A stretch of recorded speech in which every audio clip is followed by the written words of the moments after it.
سيدنا محمد صلى الله عليه وسلم وآله الكرام وأصحابه المعصومين والمشايخين المسلمين خصوصا إلى الأرض فعزرتنا ومواقفنا الجنة وخصوصا إلى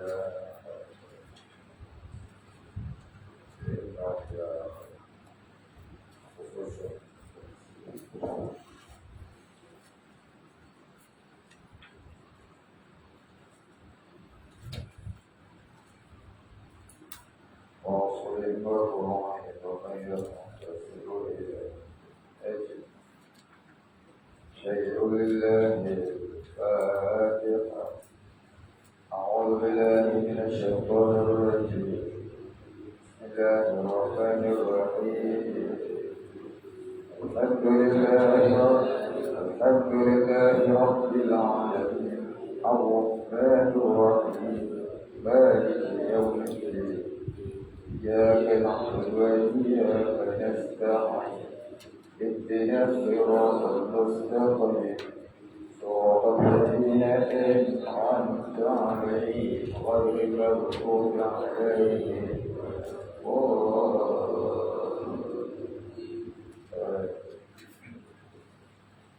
الحمد لله رب العالمين والصلاة والسلام على أشرف الأنبياء والمرسلين وعلى آله وصحبه أجمعين. اللهم اغفر لنا ذنوبنا وارحمنا وأنت الغفور الرحيم.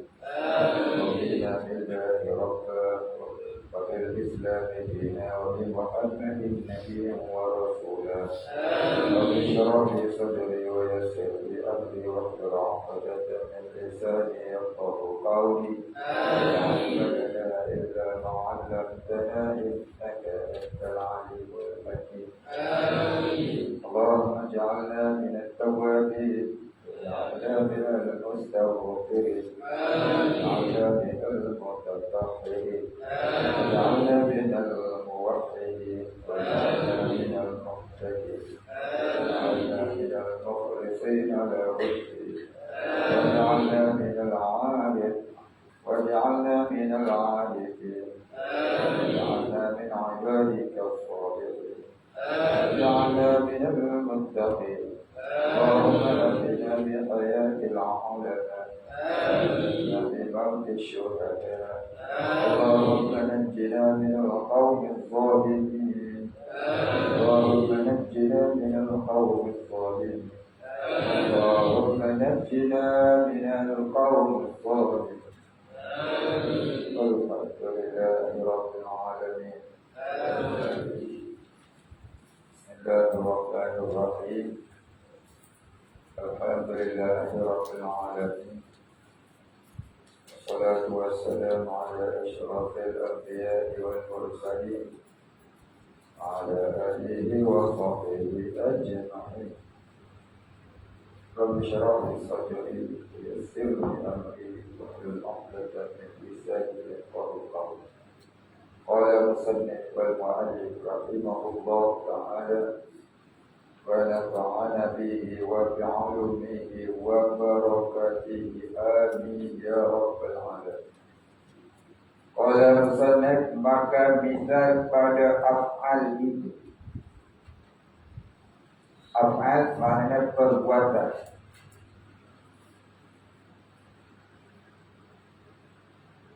Seperti mengadakan dan mengadamkan. Ini menjadikan daripada tiada kepada ada, dan mengadamkan ini menjadikan daripada ada kepada tiada. Dan menjadikan sesuatu yang ia kehendaki, dan memberi rezeki, yakni mengurniakan nikmat kepada hamba-hamba. Maka itu namanya af'al, ataupun dikatakan sifat af'al. Jadi sifat Allah Ta'ala ni ada dua. Satu sifat zat, satu sifat af'al. Dan misal pada hukumnya itu seperti mewajibkan sesuatu dan mengharamkan. Maka adalah gharat pada keduanya itu atas Allah Ta'ala mustahil. Maka adalah gharat, yakni mengambil faedah atau mengambil manfaat pada keduanya itu, pada hukum mewajibkan dan mengharamkan itu atas Allah Ta'ala, ini pada pihak Allah Ta'ala mustahil, ini adalah mustahil. Maknanya Allah tidak mengambil manfaat atau faedah atau tujuan tertentu pada pihak hukum hakamnya dan apa yang ia takdirkan, yang ia perbuatkan. Jadi kalau kita lihat ayat-ayat Al-Quran seolah-olah Allah mengambil gharar, itu namanya ayat mutasyabihat. Ayat itu nak terangkan syariat. Syariat apa? Contohnya Allah menyatakan terjadinya kerosakan di lautan dan di daratan, terjadinya kerosakan di bumi, lautan dan daratan adalah dengan sebab tangan-tangan mereka itu sendiri. Adakah makhluk itu mempunyai kudrat dan iradah sehingga mereka boleh merosakkan bumi sama ada lautan dan daratan? Tidak. Ayat itu nak menyatakan apa? Nak menyatakan beberapa perkara. Hikmah ayat itu. Yang pertama, Allah memberi ancaman kepada hamba-Nya, makhluknya, supaya jangan buat kerosakan di atas muka bumi dengan meninggalkan larangannya, dengan mengerjakan larangannya dan meninggalkan suruhannya. Kalau kamu buat, maka akan berlakulah kerusakan. Hakikatnya kerusakan ataupun kebaikan itu memang telah ditakdirkan oleh Allah. Pada syariat kita kata terjadi kerusakan sebab jahat tangan kamu. Pada hakikatnya kerusakan itu memang telah ditakdirkan oleh Allah pada azal. Seseorang itu jadi baik atau seseorang itu jadi jahat, telah pun ditakdirkan oleh Allah pada azal. Bukanlah masa dia hidup ni baru dia fikir nak jadi jahat, tak. Bukanlah masa hidup di dunia ni baru dia fikir nak jadi baik, tak. Hakikatnya Allah sudah takdirkan Fir'aun itu kafir. Hakikatnya Allah telah takdirkan Nabi Musa itu mukmin, lagi nabi, lagi rasul. Hakikatnya Allah telah takdirkan Namrud itu akan jadi kafir, mati pun kafir. Hakikatnya Nabi Ibrahim itu Allah telah takdirkan jadi nabi, lagi rasul, tempatnya dalam surga. Itu hakikat. Pada syariat kita katalah begini, siapa langgar hukum Allah, maka Allah akan masukkan dia ke dalam neraka kalau dia tak bertaubat. Siapa yang syirik Allah, maka kekallah di dalam neraka kalau dia tidak masuk kepada agama Islam. Itu bahasa syariat namanya. Itu namanya bahasa syariat. Allah jadikan sesuatu musibah agar makhluk itu mengambil iktibar. Agar itu bukanlah Allah mengambil gharar. Agar itu pada menyatakan dan aturan Allah. Allah atur manusia itu lupa dan lalai, dan lalu dia menjadi rosak. Kemudian dengan jadi rosak, dia berfikir dan mengambil pengiktibar untuk kembali ke pangkal jalan. Akhirnya dia jadi orang yang bertaubat dan bertakwa kepada Allah.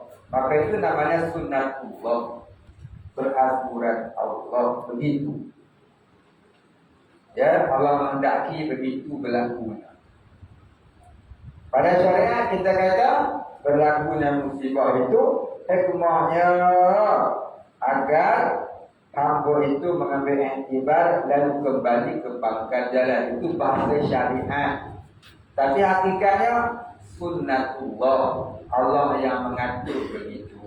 Kita ni makhluk hanyalah menjalani takdir Allah. Jadi sebab itu kena faham mana satu hakikat, mana satu syariat. Kena faham apa itu syariat, kena faham apa itu hakikat. Jangan meletakkan hakikat kepada syariat jadi pasif. Jangan meletakkan syariat kepada hakikat, terkadang jadi zindik wal'iyadzubillah. Faham? Contoh ini saya sebut apa? Jangan dibuat musyahadah itu sebagai i'tiqad, boleh menjadi keseluruhan syirik. Jangan ambil syariat saja, tak ambil hakikat, pasti. Jangan ambil syariat, hakikat saja, tak faham syariat, zindik. Hari kita kena ada dua, kena ada syariat, kena ada hakikat, kena ada fiqh, kena ada tasawuf. Macam badan kita ada zahir, ada batin. Zahirnya kulit, batinnya isi daging dalam. Kalau tinggal kulit saja tak ada batin, itu namanya hantu raya. Kalau ada batin saja tak ada zahir, itu jelangkung, tinggal rangkul. Tak nak kurang. Baik, habis.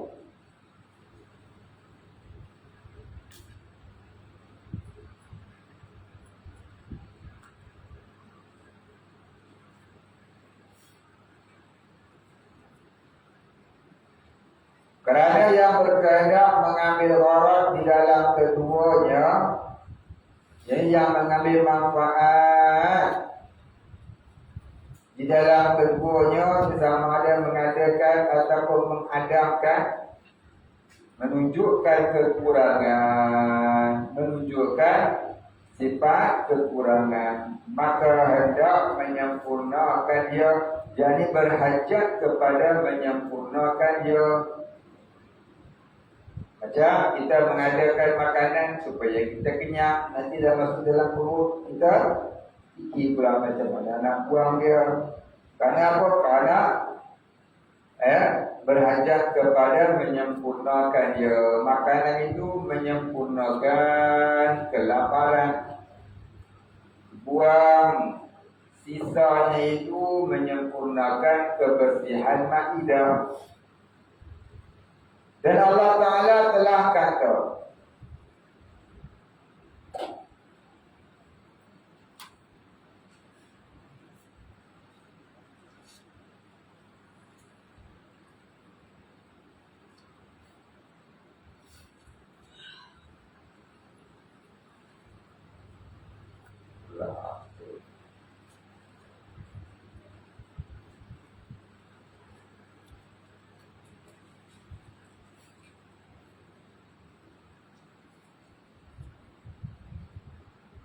dan Allah Ta'ala telah kata daripada segala yang tersebut itu mustahil baginya mengerjakan dan menegakkan, jadi menjadikan atau tidak menjadikan sesuatu itu kerana mengambil manfaat. Mengerjakan dan menegakkan dengan gharat, jadi menjadikan atau tak menjadikan sesuatu itu kerana mengambil manfaat. Allah sebut kita solat, adakah mengambil manfaat? Rasulullah Allah memberikan umat beriman adakah mengambil manfaat dari Allah dari keimanan hamba-Nya. Allah Ta'ala menyebutkan dalam Al-Quran, wa ma khalaqtul jinna wal insa illa liya'budun. Dan tidaklah aku jadikan jin dan manusia melainkan menjadi beribadah. Ayat ini banyak kali dia sebut. Jangan baca dengan makna mengambil gharad. Macam mana makna mengambil gharad? Mengambil manfaat. Tidak aku jadikan jin dan manusia melainkan untuk beribadah. Kalau kita bermakna untuk beribadah, jadi Allah mengambil manfaat. Macam kita makan nasi untuk menyempurnakan perut daripada lapar agar jadi kenyang. Kita makan ubat untuk menyembuhkan penyakit. Maka perkataan yang demikian membawa kepada pengertian Allah itu berhajat kepada mengambil manfaat pada perbuatannya. Maka mustahil Allah Ta'ala itu mengambil gharad. Jadi sebab itu wa ma khalaqtul jinna wal insa itu jangan kita pasang dengan makna untuk ataupun supaya.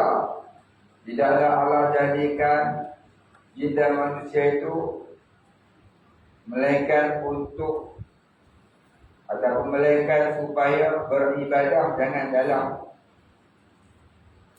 illa liya'budun. Liya'budun ada lam sebelum ya'budun tu ada lam. Lam tu orang panggil lam apa? Lam sayrurah. Lam makna menjadi, bukan lam ta'lil. Lam ta'lil maknanya untuk ataupun kerana ataupun sebab ataupun supaya. Itu lam ta'lil. Maka ramai dah orang pun lam ta'lil di situ. Orang faham dengan lam ta'lil. Untuk beribadah, supaya beribadah, kerana beribadah, sebab beribadah, tujuan beribadah. Itu semua dengan makna gharad. Maka salah faham kita dalam ilmu tafsir pada ayat itu kurang-kurangnya berdosa. Taklah jadi kafir. Pasal apa boleh membawa pengertian untuk supaya sebagainya itu Allah mengambil gharad, Allah mengambil manfaat dari makhluk, dari hukum yang dia jadikan. Baik, habis. Jadi lam itu namanya lam sayrurah, maknanya menjadikan. Maksudnya apa? Tidaklah aku jadikan jin dan manusia melainkan menjadi beribadah. Menjadi beribadah maknanya Allah jadikan jin dan manusia itu sebagai pengibadah kepadanya. Ayat jin dan manusia banyak yang lawan. Itu ayat lain pula, cerita lain pula. Itu cerita lain pula tu. Cerita lain pula, bukan cerita di situ. Baik. Maka yang berkehendak kepada gharad yang baru. Ini yang berhajat kepada mengambil manfaat itu ialah sifat baru. Sifat-sifat makhluk lagi kekurangan. Yang ini menunjukkan bersifat dengan sifat kekurangan.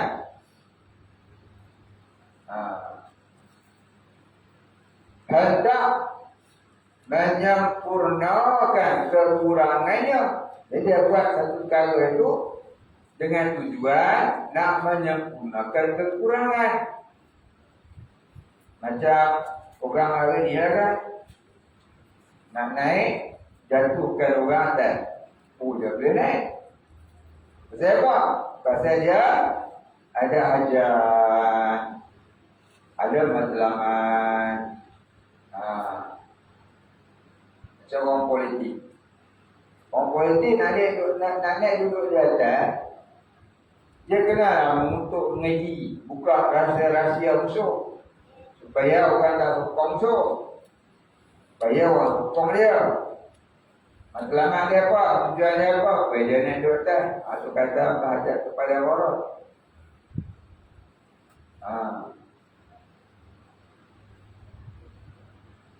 Baik, habis. Jadi menyatakan kekurangan, kesalahan pihak lawan, terkadangnya mazmumah haram, terkadangnya mahmudah terpuji. Jadi bukanlah semestinya kita mengumpat orang itu haram, kadang-kadang wajib. Pasal apa jadi wajib? Pasal apa jadi haram?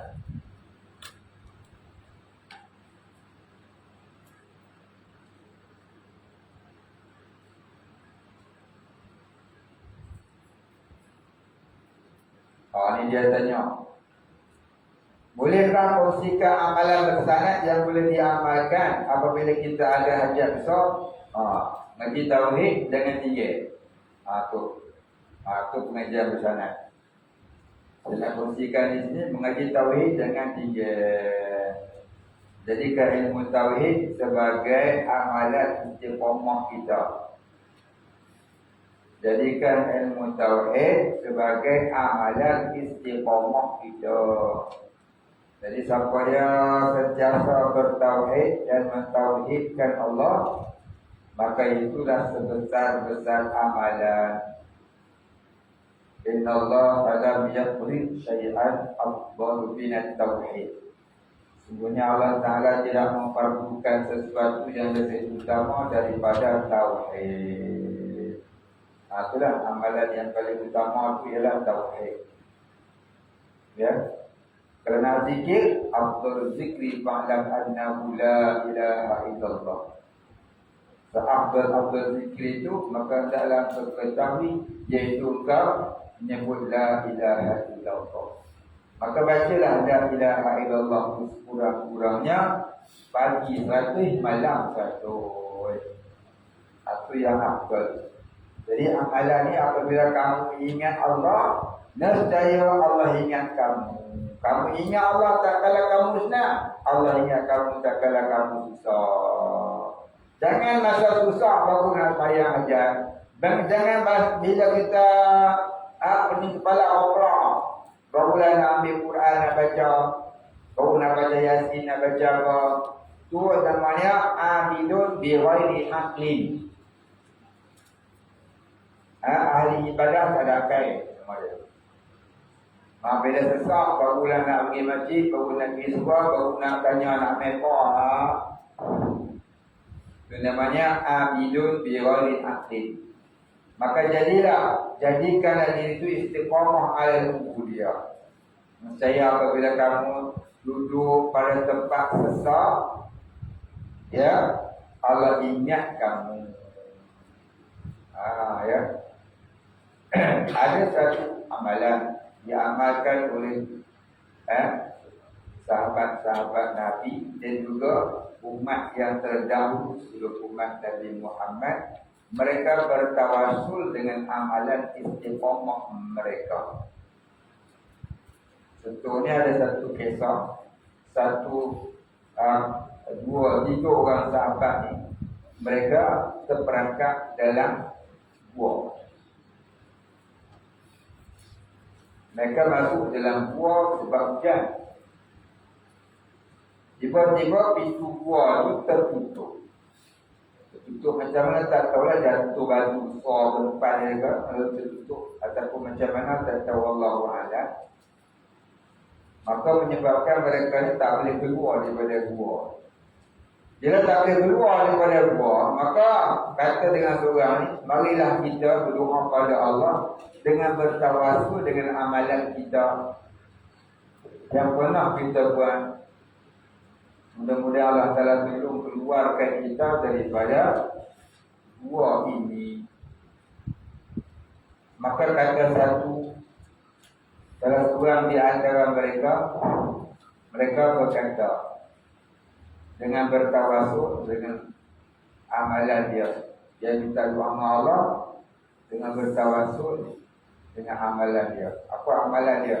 Dia kata, ya Allah, seperti mana yang kau ketahui, aku amat menyayangi ayahku. Maka setiap hari aku balik, aku tidak akan makan lagi, ayahku tidak makan. Maka aku taat ayahku itu kerana perintah daripadamu, ya Allah, suruh taat pada orang tua. Tapi suatu hari aku telah balik rumah. Aku dapati ayahku telah tidur. Kerana aku balik lewat. Jadi aku letakkan makanan di hadapan ayahku, menunggu kalau dia bangun, baru aku nak makan dengan dia. Maka tunggulah aku hinggalah kesiangan, mana sampailah waktu subuh.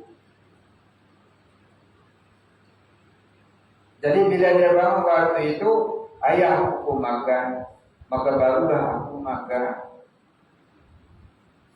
Ya Allah, Anda kata amalanku itu adalah pahala di sisimu. Iaitu apa dia amalannya?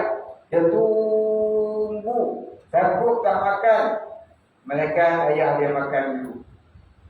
Kalaulah ada pahala di sisimu, ya Allah, kumohon ya Allah, bukakanlah pintu gua ini agar kami bertiga dapat keluar dan menyelamatkan diri. Tiba-tiba pintu gua itu terbuka.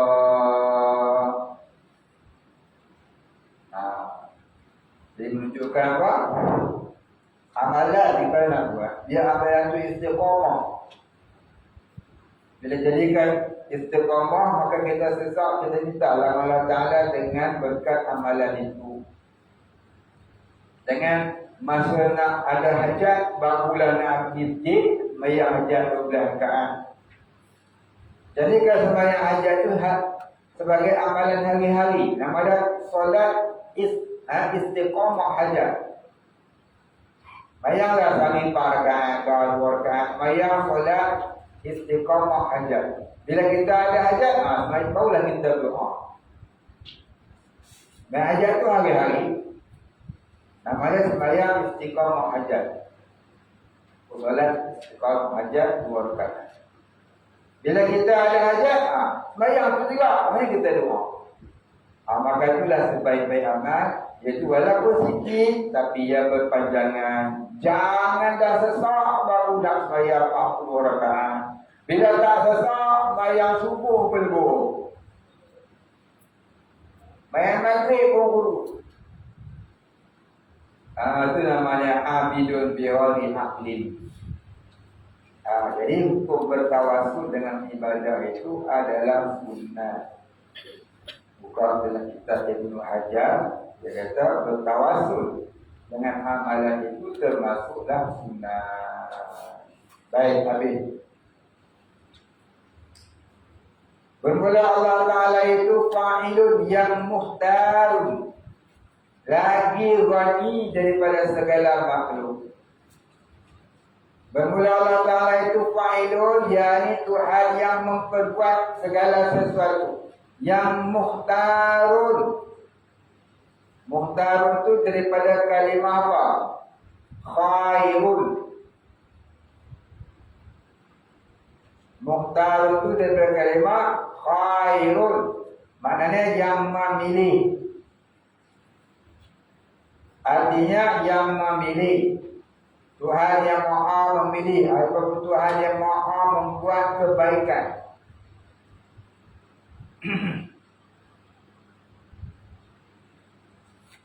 Khair ini ada 2 makna.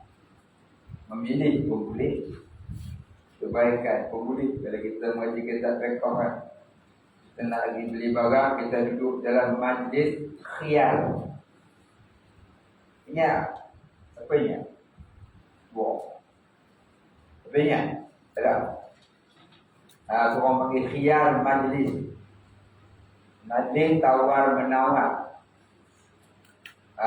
Sebelum majlis membuat pilihan. Dalam majlis itu kita tawar menawar. Okey, kita kata harga ni 180. Kita tawar minta lah 100 ya. Apa yang dia nak bagi? Malam-malam lah 150 habis lah. Tapi pun dapat lah. Kalau saya jual berapa 50 saya rugi berapa. Kita pun habis lah. Bukan? Jadi kita buat pilihan. Masa-masa tu tawar menawar tu namanya majlis khiyar atau khiyar majlis. Khiyar maknanya memilih daripada perkataan khair. Mukhtar ni yang terpilih ataupun yang berkebajikan. Jadi bermula Allah Ta'ala itu fa'il yang mukhtar, yang maha membuat kebaikan. Muhtar yang maha membuat kebaikan. Lagi Ghani yang maha kaya dari segala makhluk. Titik di situ. Habis bab tadi.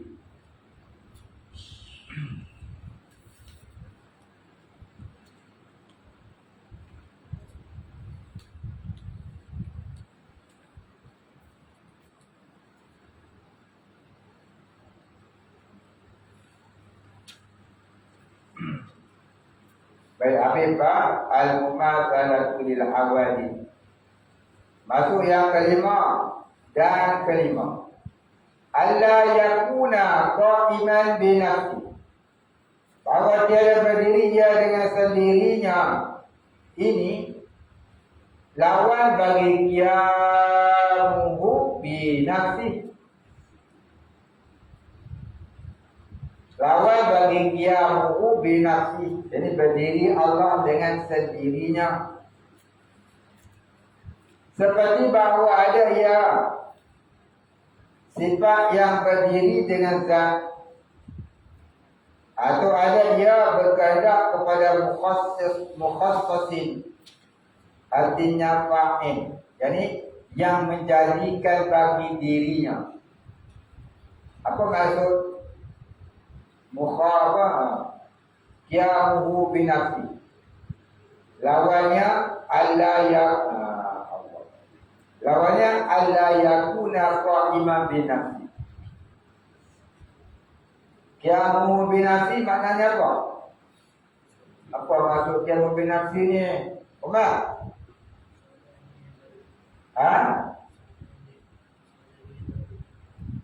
Kesalahan yang baru.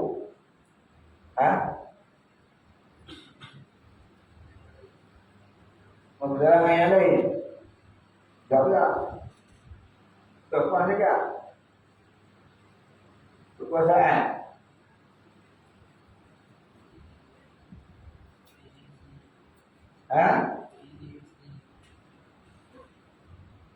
Diri dengan sendiri.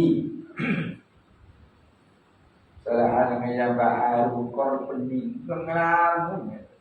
Ngaji mengelamun lagi. Mana nak? Mengelamun. Punya awet. Fikir lagu ni ya, Mak. Aku ni tak ada awet yang nak urut. Tak pernah kat aku ni. Kerja pun tak ada. Aku punya mundur tak pernah. Ngaji pun malah. Saya nak awet lah. Awet. Itu pun jadi.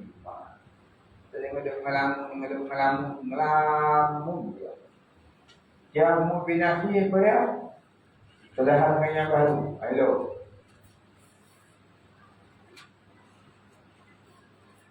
Jamu binasi mana dia apa?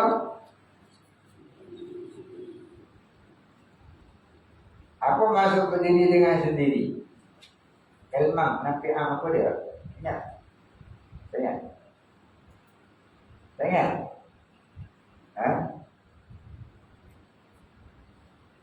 Aduh. Apa maksud berdiri dengan sendiri? Siapa tahu? Tahu. Siapa tahu?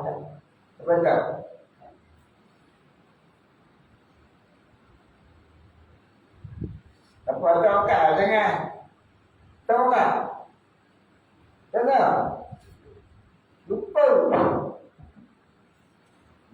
pun.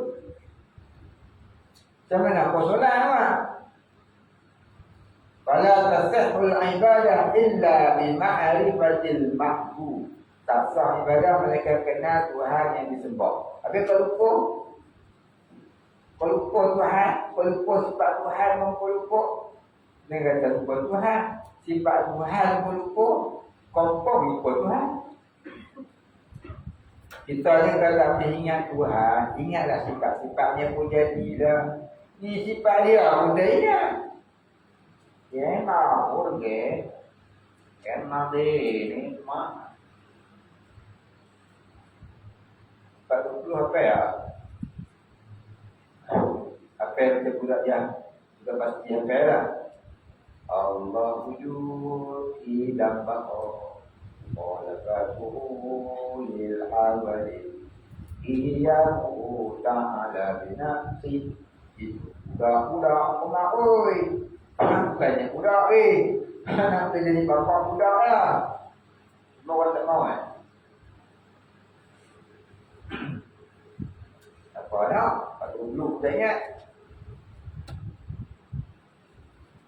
Bukan malam-malam bagi bini yang mak malah nak ni dia binaksi dia tu. Oh ya. Aku bukan dia orang pun tak tahu. Semua ada tahu. Dia orang apa dia nama sini pun tak tahu. Apa tahu dia mau binaksi kat dengan dia tengok. Apa dia jamin?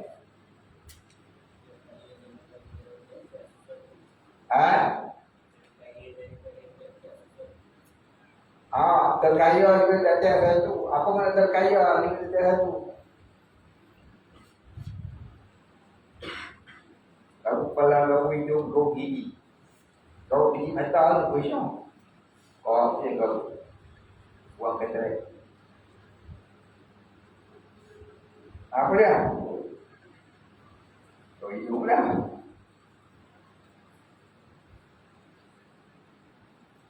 Apa dia? Azing, angkat tengah tadi.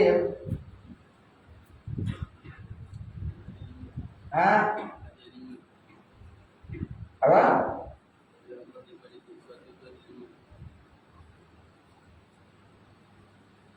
Kalau pergi Singapura, cakap aku nanti nak dengar.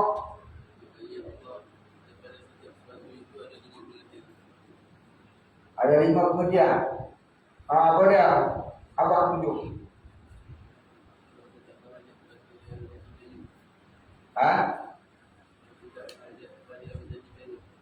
Dengar boleh. Dengar mak boleh. Dengar ilmu nafi'ah.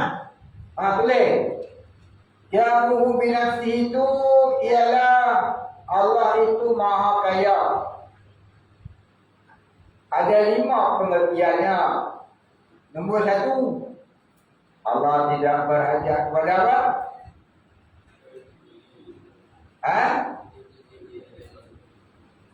Allah tidak berhajat kepada yang menjadikannya. Lagi? Nombor 2. Nombor 2 apa dia ada?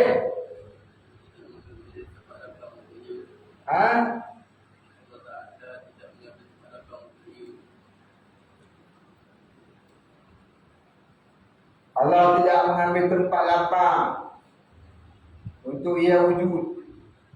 Maknanya Allah tak bertempat. Nombor 3 apa dia nanti?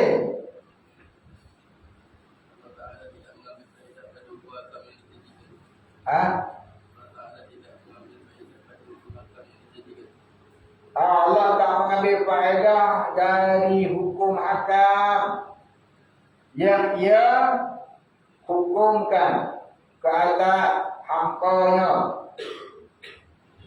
Allah tak mengambil faedah dari hukum hakam yang ia hukumkan ke atas hamba-hamba-Nya. Tulis dah kan?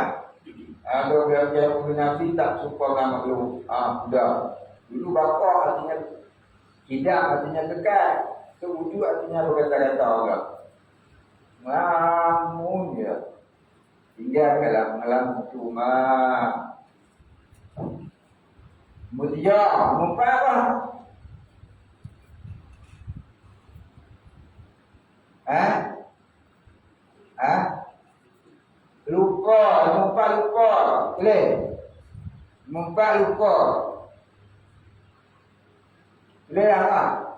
Lupa, apa dia? Lupa, ada dia? Boleh? Lupa boleh. Tak ada. Macam tau ada. Boleh lupa kan? Hah? Dari? Amat boleh kan? Lupa boleh ada? Hah? Hah? Sebab tak boleh kan tadi dah bang lupa boleh? Tak boleh? Lupa sebab tahu. Balik nak apa ni?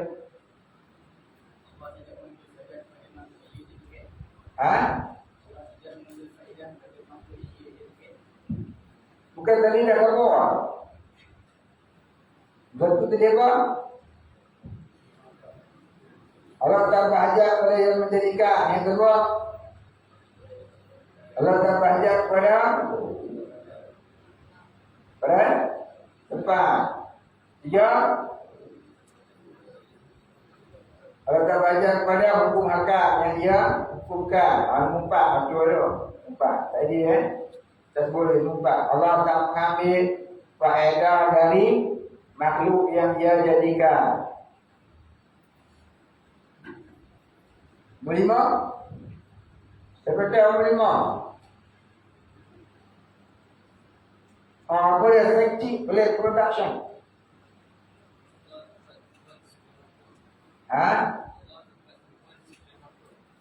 Allah tempat tumpuan segala makhluk. Muftaqirun ilaihi muftaqarun ilaihi ma adahu.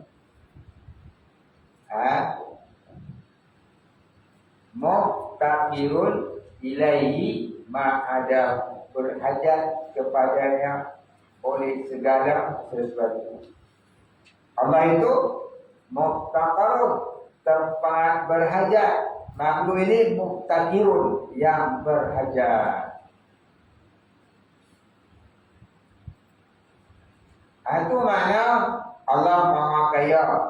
Dan juga dengan makna Allah itu qiyamuhu binafsi, berdiri dengan sendiri. Faham tak Umar? Faham tak Ilman? Faham Akhwan? Ada? Baru faham? Baru tak faham ni? Faham dia? Siapa ni tak faham ni tu kan? Siapa sebelum tak faham ni pun faham kan? Wih, faham semua dah. Tanya tak kena faham. Betul. Impossible. Ni orang putih kata impossible. Tanya tak menjawab. Dan dapat bagi jawapan, ni faham dapat saja tak menjawab. Aku possible. Dia nak kata apa? Kami tahu dah perkara saya tak boleh jawab. Oh, dah dapat dah. Baik, nak tanya lagi satu soalan. Baca ajarnya.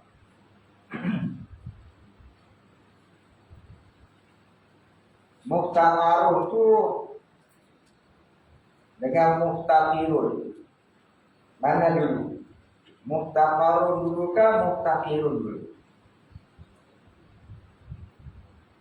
Siapa yang jawab? Siapa pun tak menjawab. Tapi kita tanya, dah kita jawab. Boleh kata, oh kami tahu dah. Itulah saya. Sibul. Muhtaqarun dulu kan muhtaqirun?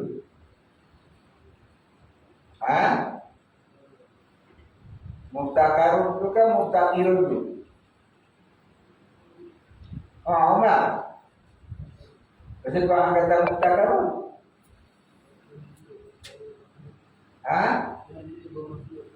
Tuhan dulu makhluk.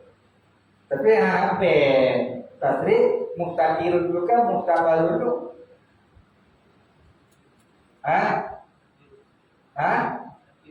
Muktakirun. Pakai tasrif muktakirun. Pasal baca muktakirun dulu.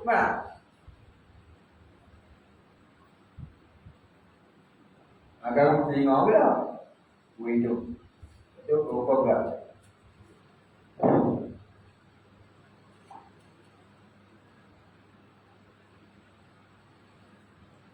Pasal bagi yang muktakirun dulu. Dapat tahu? Angkat tangan. Tahu? Lepas.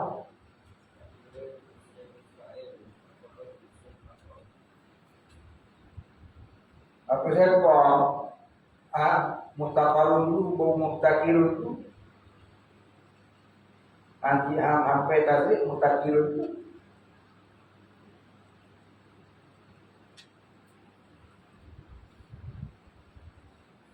Betul tak?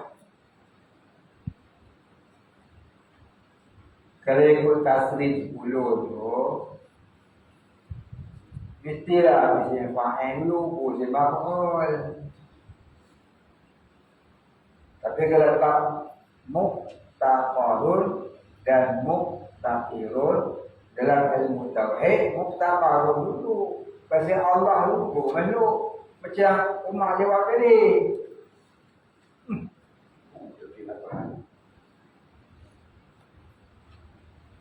Dah habis.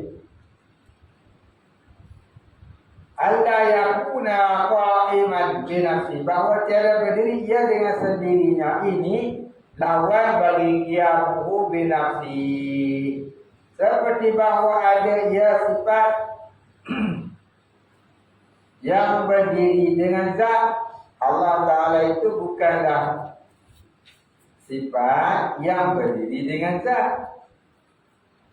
Allah itu zat.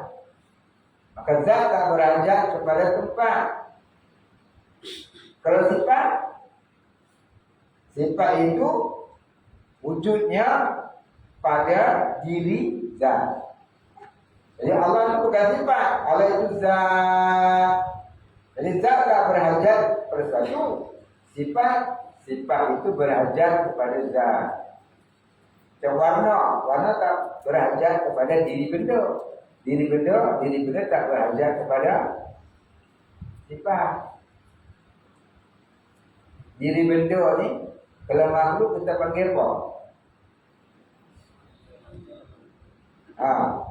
Yang menumpang pada diri benda tu kita panggil apa? Apa? Apa nama saya? Apa? Akot. Kau ni paling pandai akot betul. Akot nikah. Ni seorang lagi kena nikah. Nakak nikah betul. Diri benda tu kita bagi apa?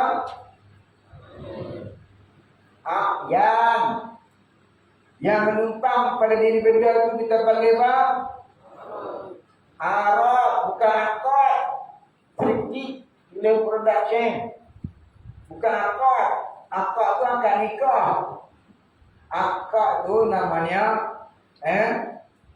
pertalian.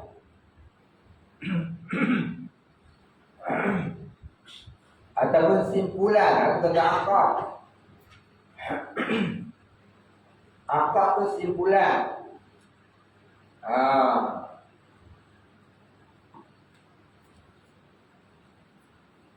Baik.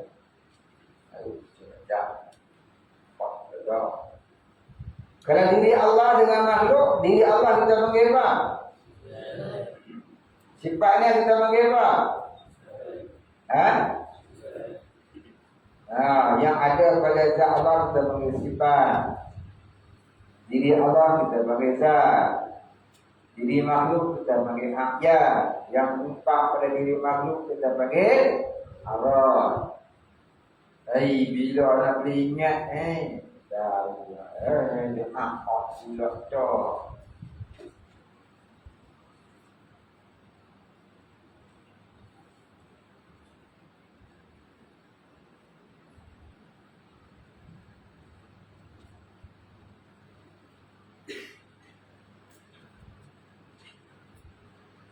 Atau ada yang berkehendak kepada mukhassisin, artinya fa'il. Yang ini berhajat kepada sesuatu yang menjadikan dirinya. Kalau ikutnya denam, semua makna kiamat binafsi. Dia tak berhajat pada menjadikan dirinya. Dia tak berhajat kepada tempat untuk ia wujud. Kerana dia bukan sifat. Dia adalah zat. Kalau sifat tak akan wujud kalau tak ada zat.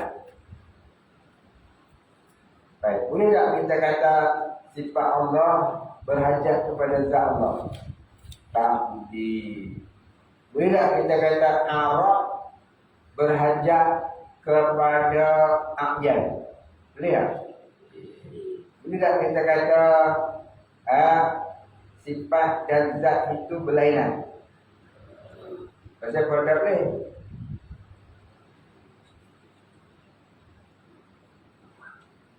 Pasal kalau tak boleh agak dengan apa tau? Apa dia paling ingat? Pasal tak boleh.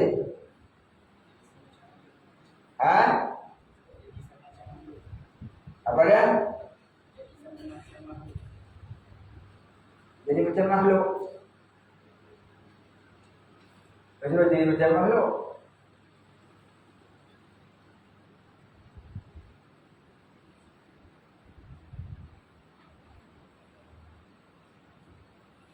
Nama pun zat, nama pun sifat itu bukan makhluk, kan jadi macam makhluk macam mana? Pakai tembok ini bukan hantar masuk hutan nak tembak burung.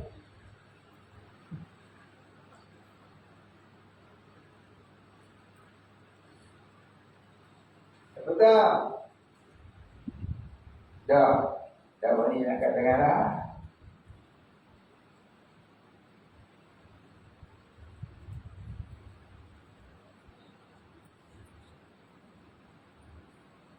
Pasal apa tak boleh kita kata zat dan sifat tu, tak boleh kita kata serupa, tak boleh kita kata berlainan. Bila apa?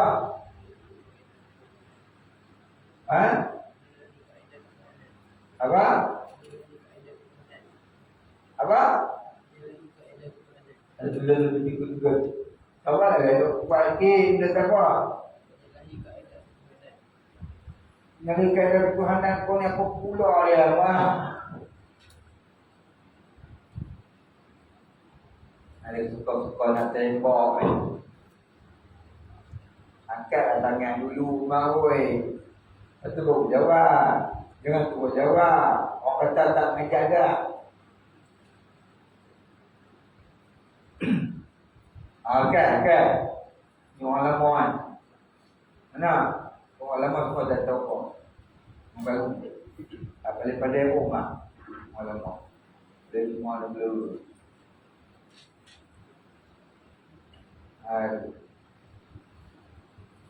Banyak kali dah dia sebut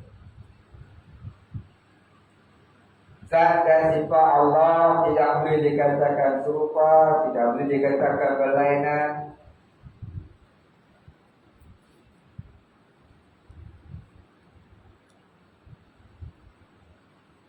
Karena tidak sampai akal mengetahui hakikatnya, maka kita tawakuf kepada Allah, hakikat zat dan sifatnya. Tak sampai akal kita untuk tahu hakikat zat dan sifat Allah. Jadi kita tawakuf pada Allah, hakikat zat dan sifat. Jangan kata serupa, jangan kata berlainan. Faham? Kita tak buat dah. tulis dah. Itu dah faham.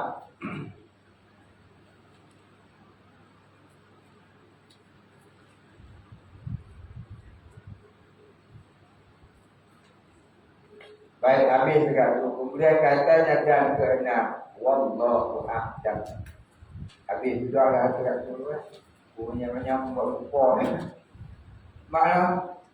Tidak mak? Tengok. Punya menyambut lupa lah. Abang jadi, faham jadi.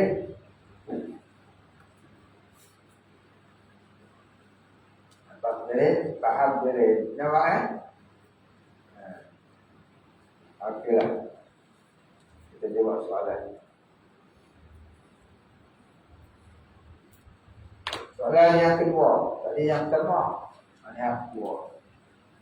Dia tanya, ada seorang perempuan yang telah bercerai.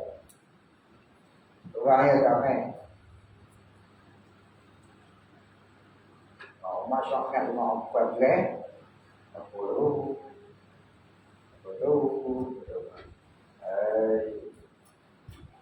Mai kami ni kau orang dia sebut mak tu seorang di antaranya ada lagi kami lagi buat perempuan cerai apa tu ni dia tanya hukum lah bukan cerita apa dia cerai. Ada seorang perempuan yang telah bercerai, bekas suaminya tidak beri nafkah untuk anak-anaknya. Maka perempuan itulah yang bekerja menafkahi anak-anaknya sehingga besar. Dewasa lah besar tu. Jadi adakah bekas suami itu berhutang nafkah anak-anak dengan bekas istrinya? Jika hutang, adakah bekas suaminya perlu bayar hutang nafkah itu kepada bekas isteri sahaja atau kepada kedua-duanya sekali? Dan perempuan yang sudah diceraikan tidak wajib suami menanggung kehidupannya setelah bergelar janda. Faham? Faham tak? Masa dia jadi isteri, wajiblah suami beri nafkah dia. Tapi kalau yang bercerai, berjanda, dia bergelar janda, maka si duda tidak lagi wajib bagi nafkah. Cumanya sunat dia beri muta'ah. Beri muta'ah ni bila? Pada hari perceraiannya. Disahkan dia bercerai, dibagilah muta'ah. Muta'ah ni apa muta'ah? Bukan nikah muta'ah. Muta'ah ni yang kata satu hati. Kerana lama hidup dengan dia, mungkin 4 tahun, mungkin 5 tahun. Dah habislah minah habis 2,000 dia kemudian muta'ah. Satu hati itu bukan wajib. Sunat, tak bagi budak pun. Tapi kalau dia ada anak, anak itu duduk dengan isteri, maka anak itu wajib ke atas suami menanggung nafkahnya. Sampai bila? Sampai dia berdikari. Atau setengah lama sampai dia cukup umur. Cukup umur kan? 15 tahun. Lebih 15 tahun tak payah lah. Umur 18 tak payah lah. Siapa? Umur atas 15 tahun tu dia boleh berdikari lah. Tapi kalau masih sekolah, hukum mutaakhir ini dia kata wajib jualah ayah tu tanggung. Kalau ikut hukum asal sampai 15 cukup, masuk 16 tak boleh dah. Itu hukum ulama kali ni dia kata wajib. Siapa? Diminat kan. Dia belajar sampai kadang-kadang umur 20, 21, 23. Hukum asalnya tak wajib lah. Anak laki-laki. Anak perempuan sampai dia kahwin. Tapi kata semua ulama, anak perempuan sama juga sampai umur 15. Itu khilaf, itu banyak perbahasan dia. Baik, cuma nak cerita ni wajib ke tidak bapak ni tanggung anak-anaknya wajib, isteri tak wajib. Maka tanggung tu tiba-tiba laki dia tak tanggung. Jadi dia soalan, adakah bekas suami itu berhutang nafkah anak-anak dengan bekas isteri? Ya. Jawapannya ya, dia tak ada titik. Kau tak bayar, beli hutang besar, bawa sampai ke hari kiamat. Ni banyaknya orang-orang hak cerai dengan bini, dia pergi kahwin dengan perempuan lain. Anak-anak dia, bini dia lah tanggung, baru selesai. Baru selesai. Kata nak nikah lagi seorang. Bini pertama pergi cerai, anak-anak cerai, berdosa dah sampai kiamat. Faham tak? Mengata seorang jadi. Kalau jadi rumah, anak bini pertama ada 10 orang tu wajib bertanggung jawab. Tahu tak? Janda tak wajib. Anak tu wajib. Lagi dia belum balik. Sebelum dia balik. Kalau dia balik tu ada perbahasan. Ada perbahasan, aku kena baca kitab sosial. Tapi kau saya tu ada perbahasan di kalangan ulama. Dia dah balik tu macam mana? Ada yang masih dia sakit, ada yang sedang, ada yang cacat, ada yang perlu dijaga sampai mati lah dia. Kalau anak tu cacat tak boleh baik, dia bukan kata balik saja. Sampai akhir umur dia lah, nak kena jaga, nak kena dia nak makan kuah, tak boleh makan. Ya, macam mana wajib bela dia masa bersama dengan isteri, begitulah wajib bela dia bila kau dah bercerai dengan isteri. Faham Ilman? Tanya betul. Janda tu janda tu Ilman. Janda ni apa janda?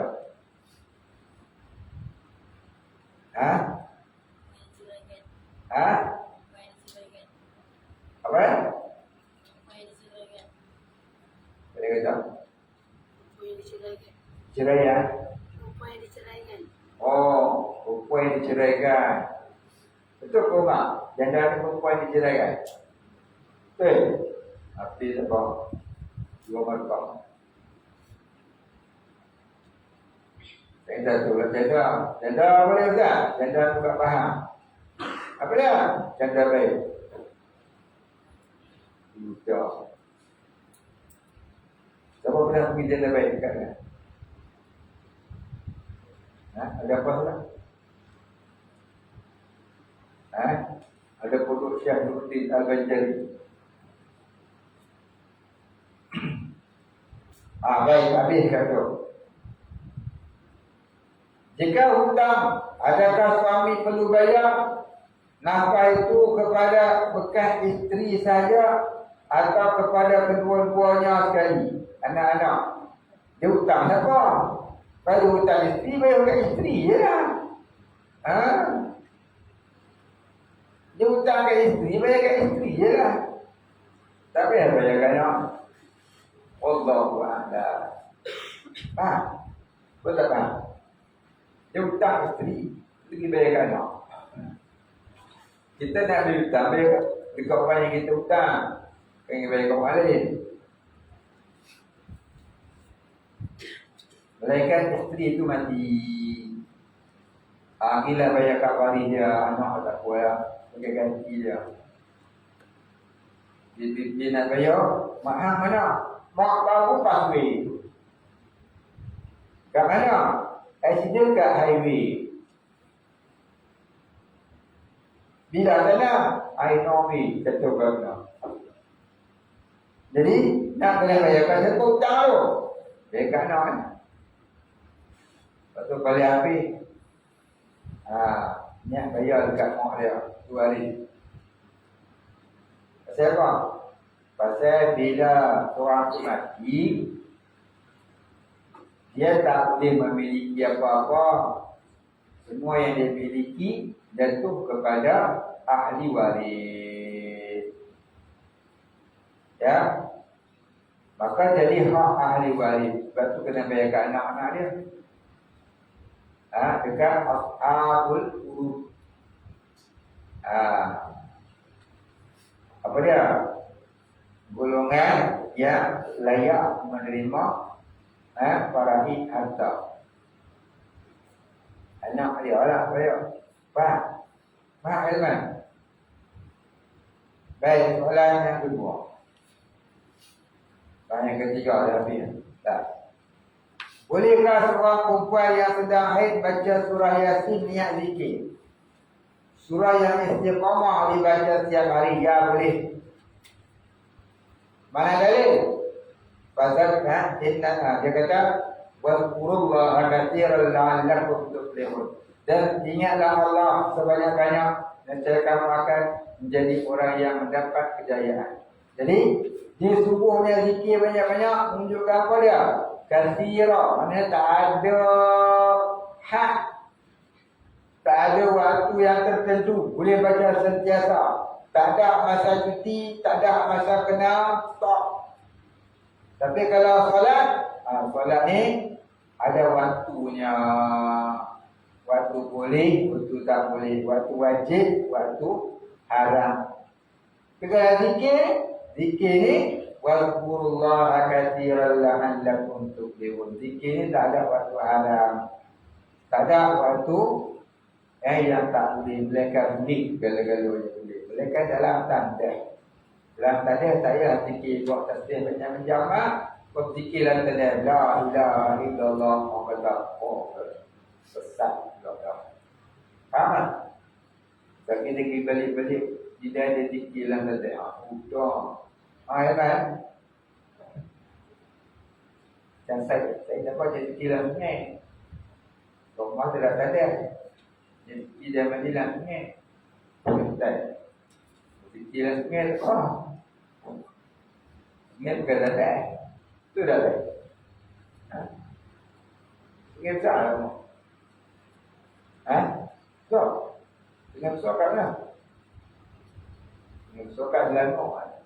Tak tahu benar. Betul. Betul tak? Baik, habis 30 kita berdiam. Wallahu a'lam.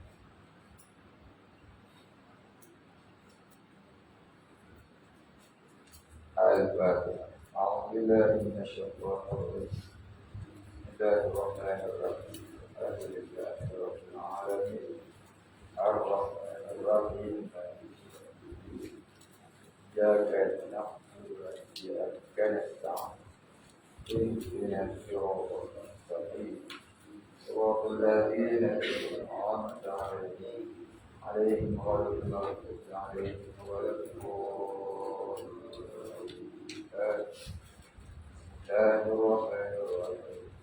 Alhamdulillahi rabbil alamin.